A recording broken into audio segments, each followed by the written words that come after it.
I want to start this long one off by saying I don't celebrate what happened to Charlie Kirk at all. Political violence is wrong, full stop. A husband and a father is gone, and his family is grieving.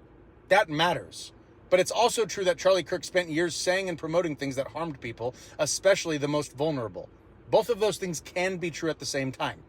Let's talk about his own words, though, because Charlie Kirk once told a crowd that passing the Civil Rights Act was a huge mistake. He blamed Jewish money for ruining American culture. He argued that gun deaths are an acceptable price to pay for the Second Amendment. He told an audience that if his own 10-year-old daughter were assaulted and became pregnant, he would want her to deliver that baby. He also pushed the idea that gay people are destructive somehow. These aren't slips of the tongue, guys. This was his record. Now, here's where I stand. I don't support gun violence against anyone, including Charlie Kirk. I'm not happy he was killed, and I don't see that as justice. But I can't ignore that he was one of the people who publicly said some number of gun deaths was worth it. That's a big part of this. That logic is part of why we are here currently. And look at the day that this happened. Just hours later, in Colorado, there was another shooting at school. Students shot another community living with trauma. How many times have we been here, guys? And where are the so-called good guys with guns we always hear about? By the time shots are fired, it's already too late. I also want to point out the difference in responses, because Democratic leaders across the board condemned the shooting, wished his family well, and called for an end to political violence. That is how it should be, guys.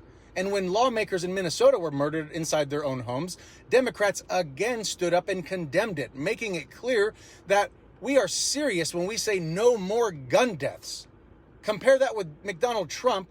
No real condemnation, no sympathy for their families. Just like when Paul Pelosi was almost beaten to death, what we got instead were conspiracy theories and mockery.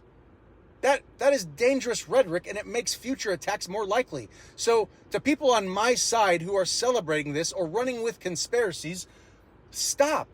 You don't know more than everyone else, and you're not breaking some secret case. Political violence is never the answer, and conspiracies only make things worse.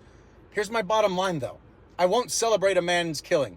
I will tell the truth about his words. Yes, he did say the Civil Rights Act was a mistake. He blamed Jewish money. He argued gun deaths are an acceptable cause. He also said assaulted child should carry a pregnancy.